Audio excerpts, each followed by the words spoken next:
माझं नाव सचिन नाईक. मी नाशिकजवळच्या एका छोट्याशा गावातला रहिवासी.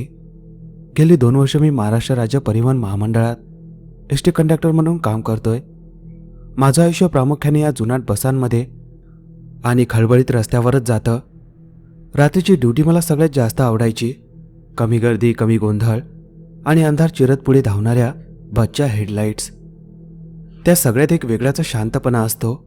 भूतप्रेत, चेटकीन, हडळ हे सगळे किस्से आमच्या ड्रायव्हर कंडक्टरसाठी फक्त वेळ घालवण्याचं साधन असतं.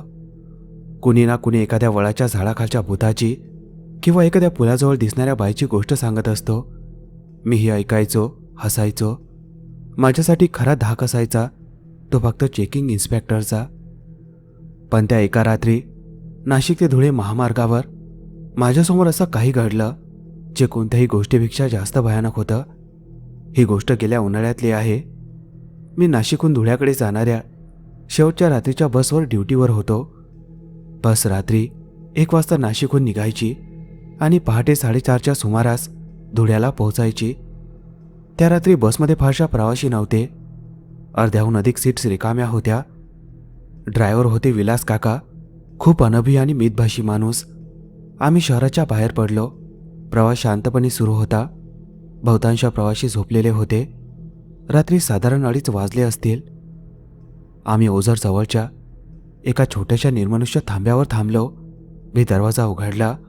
उतरायला कोणी नव्हतं, पण चढायला एक प्रवासी उभी होती. एक अतिशय म्हातारी, कंबर वाकलेली बाई. तिने मळकट पांढरी साडी नेसली होती आणि लांब पदराने पूर्ण डोकं झाकलं होतं.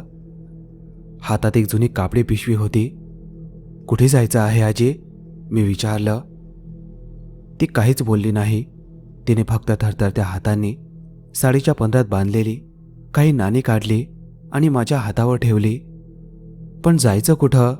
मी पुन्हा विचारलं. ती पुन्हा काहीच बोलली नाही. हळूहळू डगमगत ती बसमध्ये चढली आणि पुढच्या महिलांसाठी राखीव सीटवर जाऊन बसली. मला थोडं विचित्र वाटलं, पण वाटलं कदाचित कमी ऐकत असतील किंवा पुढच्या एखाद्या गावात उतरतील. मी ती नाणी खिशात ठेवली आणि दरवाजा बंद केला. बस पुन्हा निघाली. साधारण 15 ते 20 मिनिटांनी पुढचा थांबा पिंपळगाव बसवंत येणार होता. बस थांबली आणि ती म्हातारी शांतपणे उठली, खाली उतरली आणि अंधारात कुठेतरी नाहीशी झाली. काय विचित्र बाई होती, मी पुटपुटलो. बस पुढे निघाली. आता मी पुढच्या थांब्याकडे चांदवडकडे जात होतो. रात्रीचे 3:30 वाजले होते. बस चांदवडच्या सुनसान बस स्थानकात शिरली. मी दरवाजा उघडला आणि माझं रक्त गोठलं. बस स्थानकाच्या फिकट पिवळ्या दिव्याखाली तीच म्हातारी उभी होती.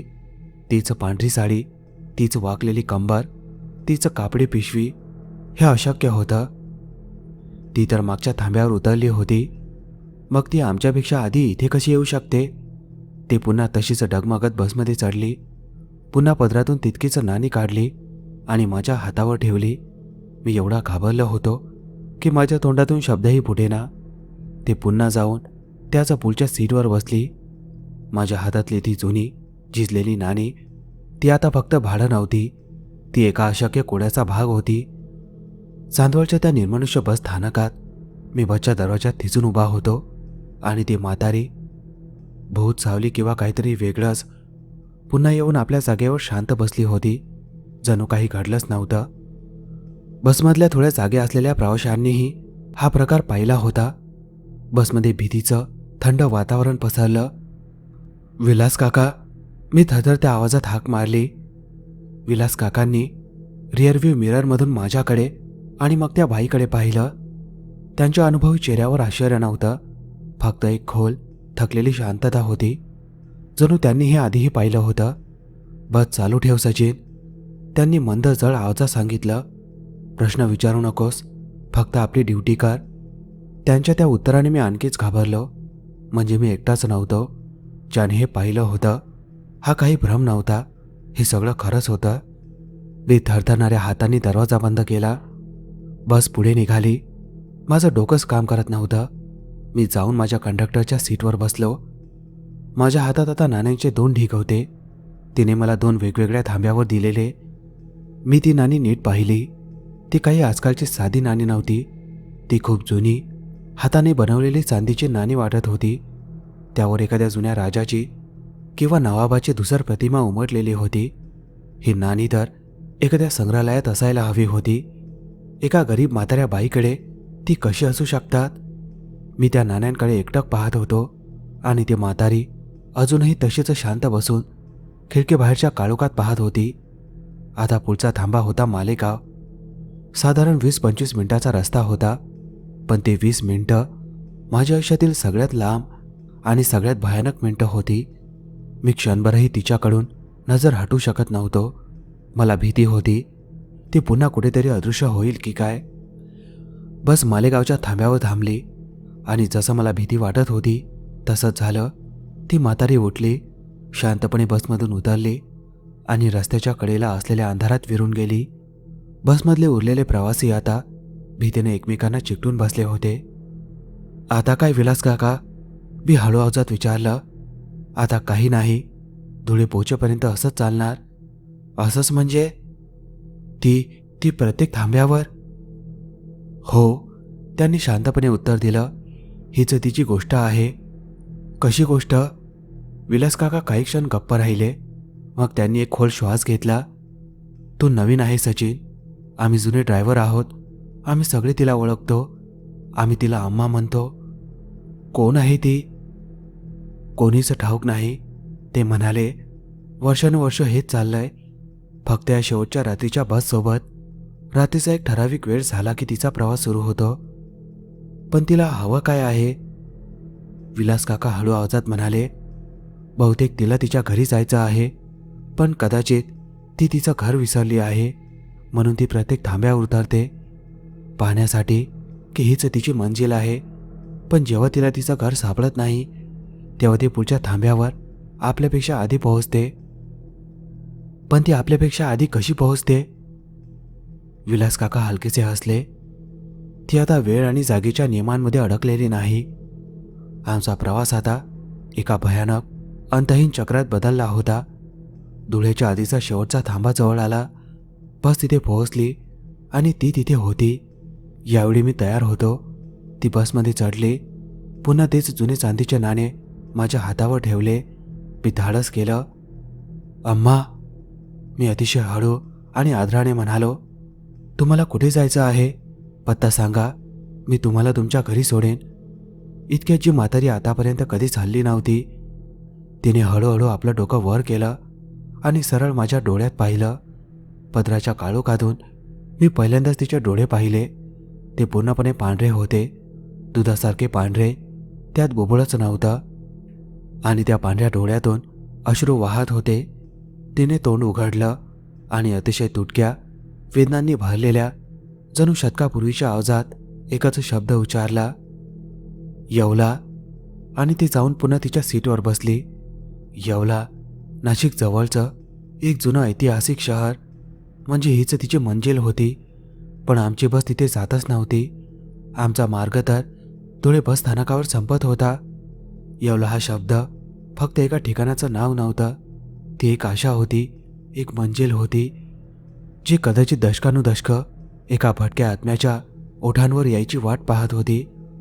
आम्हाच्या त्या पांढऱ्या अश्रूंनी भरलेल्या डोळ्यांकडे पाहून माझं हृदय वेदनेने आणि एका अनाकलनीय जबाबदारीने भरून आलं. मी एक साधा कंडक्टर होतो. माझं काम प्रवाशांना त्यांच्या तिकड्यावरच्या थांब्यावर उतरवणं. पण आज माझ्यासमोर अशी एक प्रवासी होती जिच्याकडे तिकीट नव्हतं. फक्त एक अपूर्ण प्रवास होता. मी जागेवरच गोठलो होतो. बस धुळ्याकडे धावत होती, जे आता काहीच किलोमीटरवर उरलं होतं. माझं मन वादळासारखं फिरत होतं. मी काय करू? जर मी काहीच केलं नाही तर धुळे बस स्थानक आलं की अम्मा पुन्हा उतरेल आणि कदाचित उद्या रात्री पुन्हा नाशिक धुळे महामार्गावरच्या एखाद्या थांब्यावरून तिचा तोच अंतहीन, वेदनांनी भरलेला प्रवास सुरू करेल. हे चक्र कधीच तुटणार नव्हतं. आणि जर मी तिची मदत करण्याचा प्रयत्न केला तर? येवला आमच्या रूटवर नव्हतं. तिथे जाण्यासाठी मुख्य महामार्ग सोडून एका लहान अंधाऱ्या ग्रामीण रस्त्यावर वळावं लागणार होतं. साधारण 20 ते 25 किलोमीटर आत. हे नियमांच्या अगदी विरुद्ध होतं. जर कुणाला कळलं तर माझी आणि देशमुख काकांची दोघांचीही नोकरी जाऊ शकत होती. मी हळूच ड्रायव्हर केबिनजवळ जाऊन कुजबुजलो. ते काहीच बोलले नाहीत, फक्त समोरच्या अंधाऱ्या रस्त्याकडे एकटक पाहत राहिले. पण त्यांच्या हाताकडे पाहिलं. स्टेअरिंग घट्ट पकडलेलं होतं. तेही विचारात होते.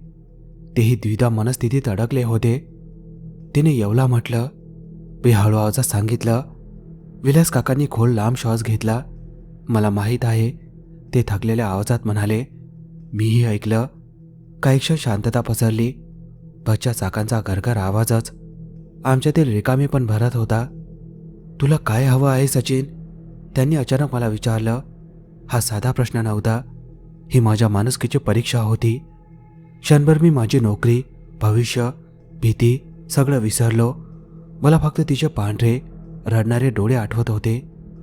मला तिला तिच्या घरी पोचवायचं आहे, मी ठाम आवाजात म्हटलं. आज ही गोष्ट संपलीच पाहिजे.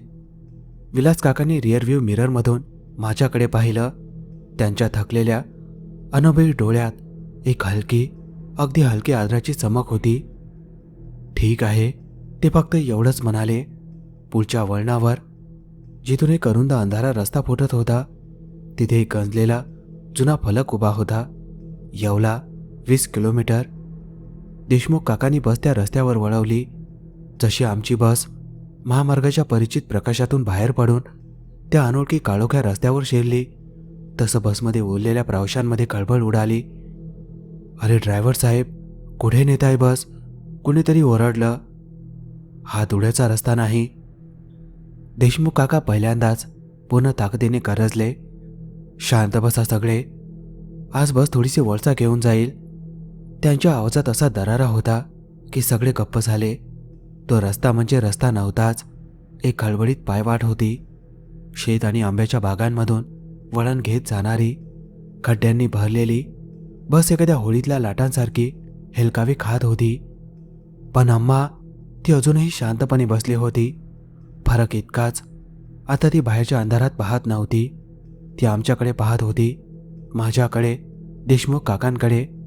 तिच्या पांढऱ्या डोळ्यात आता अश्रू नव्हते, त्यात प्रतीक्षा होती, एका शेवटच्या आशेची प्रतीक्षा. आम्ही पुढे जात राहिलो आणि मग विचित्र गोष्टी सुरू झाल्या. रस्ता आणखी अरुंद आणि खराब होत गेला. अचानक एका वळणावर आम्ही थबकलो. रस्त्याच्या मधोमध एक प्रचंड मोठं झाड कोसळलेलं होतं, संपूर्ण मार्ग अडवून. आता कसं जाणार? मी घाबरून म्हणालो. माघारी वळूया काका, मी सांगितलं होतं. हा अपशकुन आहे. मागून एक प्रवासी ओरडला. परत फिरा. देशमुख काकांनी बस थांबवली. आम्ही अडकलो होतो आणि तेवढ्यात अचानक प्रचंड, जवळजवळ वादळासारखा वारा सुटला. त्या झोताने ते जळ, विशाल झाड हलायला लागले, जणू ते कागदाचं बनलेलं होतं. एक भयानक कळाळणारा आवाज झाला आणि ते झाड रस्त्याच्या कडेला खोल दरीत कोसळलं. रस्ता मोकळा झाला होता. बसमधले सगळे प्रवासी अवाक झाले होते. मी हळूच अम्माकडे पाहिलं. ती अजूनही आमच्याकडे पाहत होती आणि तिच्या चेहऱ्यावर एक अगदी हलकंसं, जवळजवळ न दिसणारं स्मित होतं. हे तीच करत आहे. माझ्या मनात विचार आला. ती आपली मदत करते. विलास काकांनीही ते पाहिलं. काही न बोलता त्यांनी बस पुढे चालू केली. आता आमच्यातला भीतीचा थर वितळत होता. आता आम्हाला कळलं होतं, आम्ही एकटे नव्हतो. काही किलोमीटर पुढे गेल्यावर आम्ही एका लहान उचलत्या नदीपाशी पोहोचलो. तिच्यावरचा लाकडी पूल पावसाने वाहून गेला होता. आणखी एक अडथळा. पण आम्ही निराश होण्याआधीच जी नदी काही क्षणापूर्वी प्रचंड वेगाने वाहत होती, ती अचानक शांत होऊ लागली. पाण्याचा प्रवाह कमी झाला आणि काही मिनिटातच नदी इतकी उथळ झाली की आमची बस ती सहज पार करू शकेल.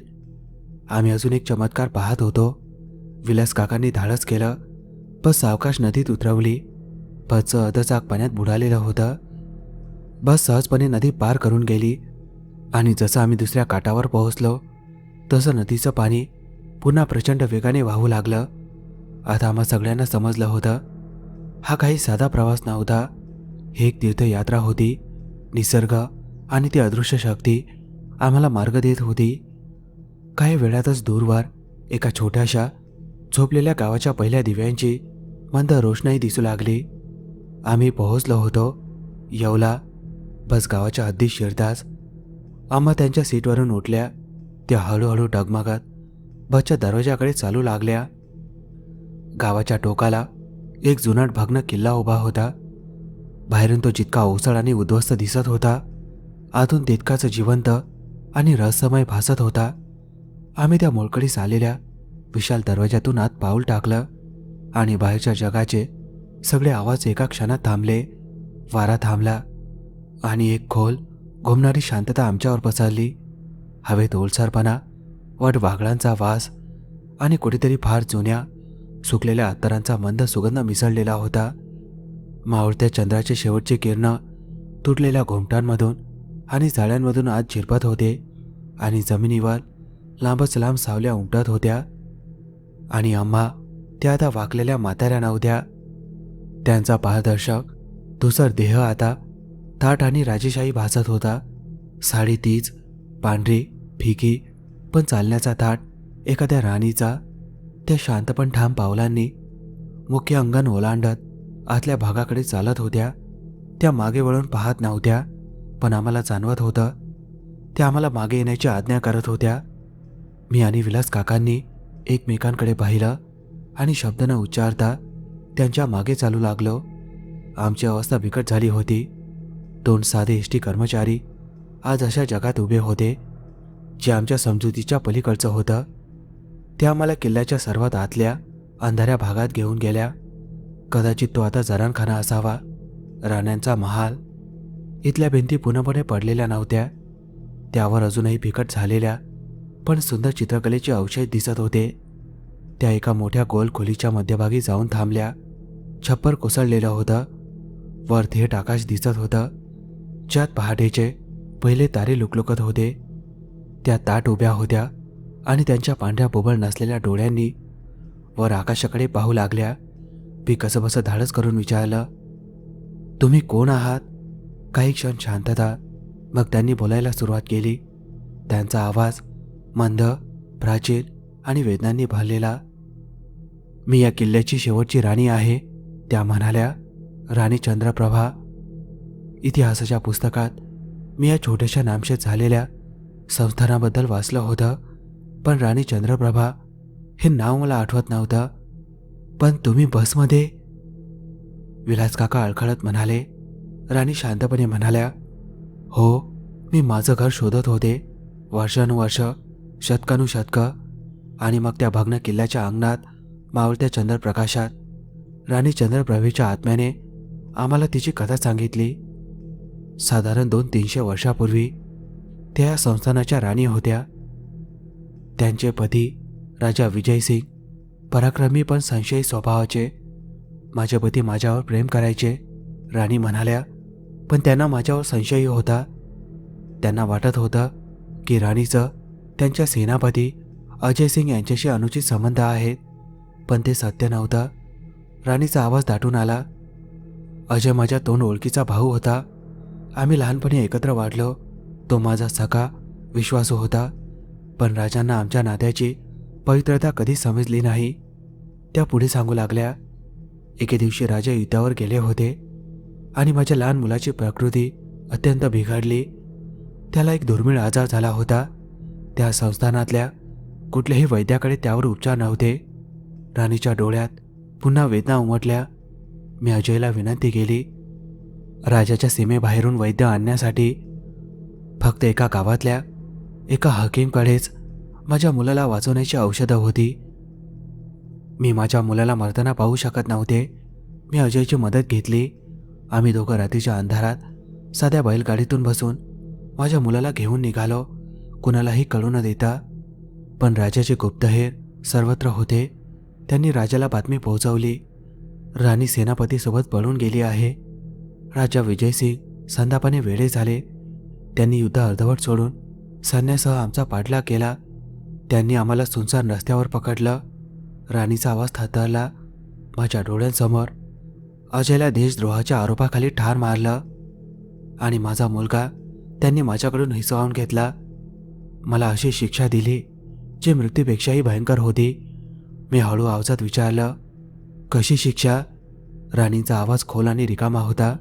त्यांनी मला शाप दिला. कुलपुरोहिताकडून काळं तंत्र करून माझ्या आत्म्याला कायमचं भटकण्यासाठी बांधून टाकलं. राजा म्हणाले, तू आज या रात्री प्रवास सुरू केलास.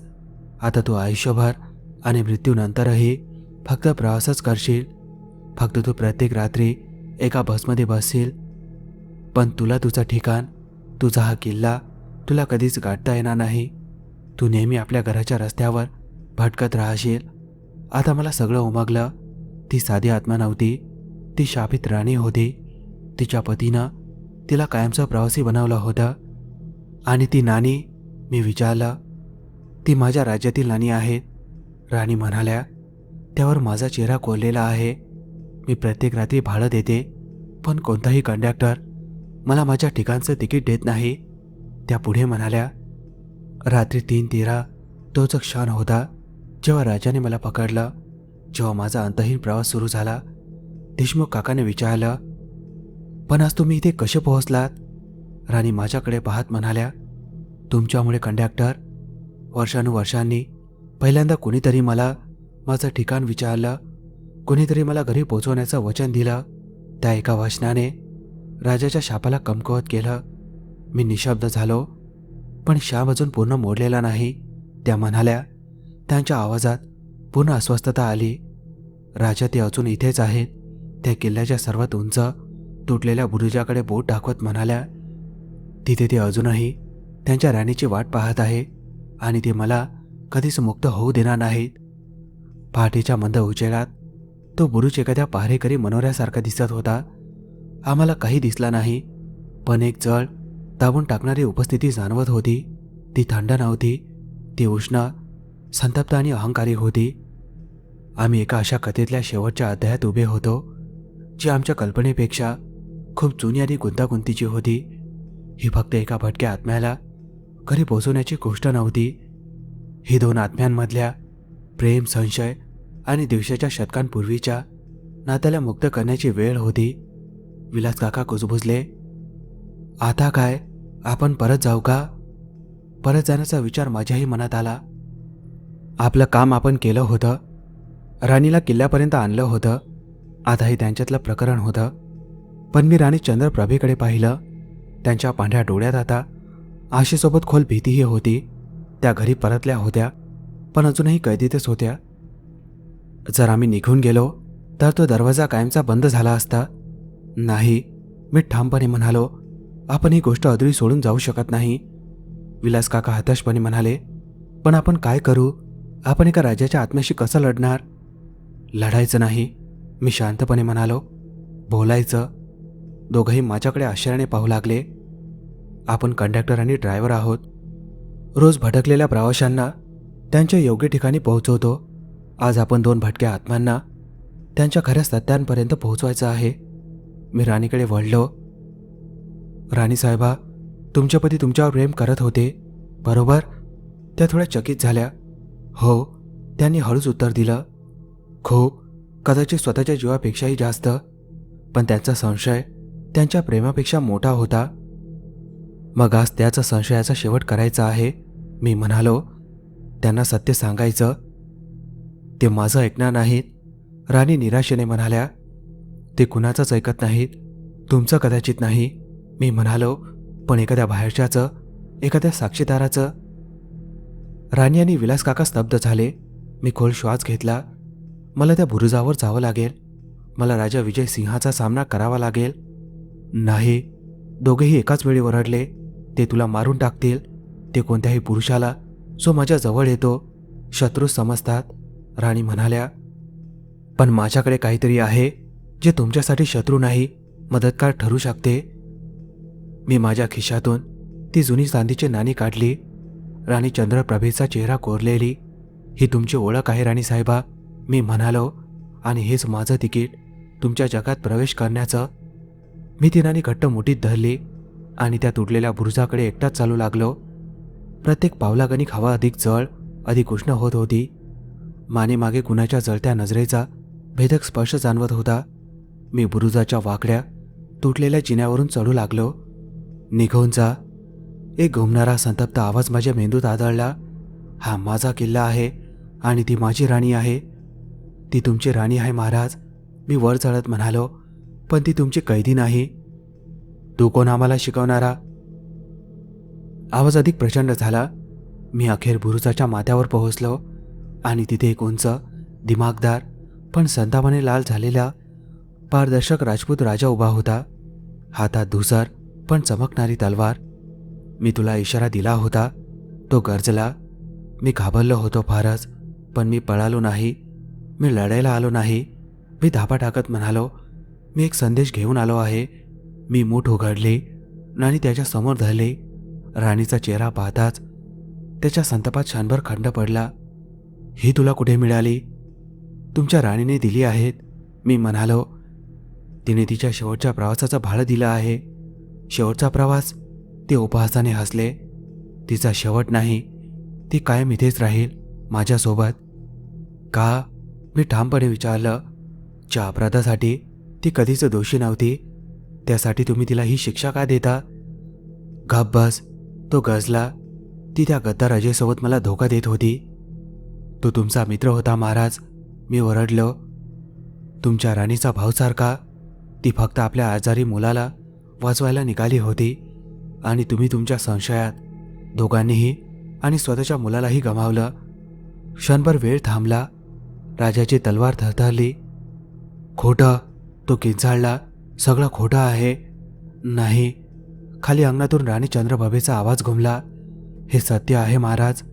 राजाने खाली पाहिलं. राणी अंगणात उभी होती. आपला मुलगा मरत होता, त्या रडत म्हणाल्या. आणि तुम्ही युद्धात होता. मी आई होते. मी काय केलं असतं? राजा दोन्ही आवाजात अडकला. माझी आणि आपल्या राणीचा. त्याचा संताप हळूहळू शतकानुशतकाच्या वेदनेत बदलू लागला. मग मी? तो कुजबुजला. हो, राणी म्हणाल्या. तुम्ही सगळं नष्ट केलं. राजाची आत्मा तुटली. त्याच्या हातातून तलवार सुटली आणि धुसर प्रकाशात विलीन झाली. तो गुडघ्यावर कोसळला. शतकानुशतक अहंकार आणि संतापात जगलेला राजा आज सत्यापुढे हरला होता. तो रडत होता. एक पराभूत, तुटलेली आत्मा. राणी हळूहळू हवेत तरंगत त्याच्याजवळ गेल्या. त्यांनी आपला पारदर्शक हात त्याच्या खांद्यावर ठेवला आणि त्याच क्षणी पहाटेचा पहिला सूर्य उगवला. सोनसळी किरण त्या दोघांवर पडली. मी आणि देशमुख काका आम्ही एक अद्भुत दृश्य पाहत होतो. राणीचा शांत शुभ्र साया आणि राजाचा संतप्त लाल साया. ते दोघं हळूहळू एकमेकात विलीन होऊ लागले आणि मग ते एका शांत सोनसळी प्रकाशात परावर्तित झाले.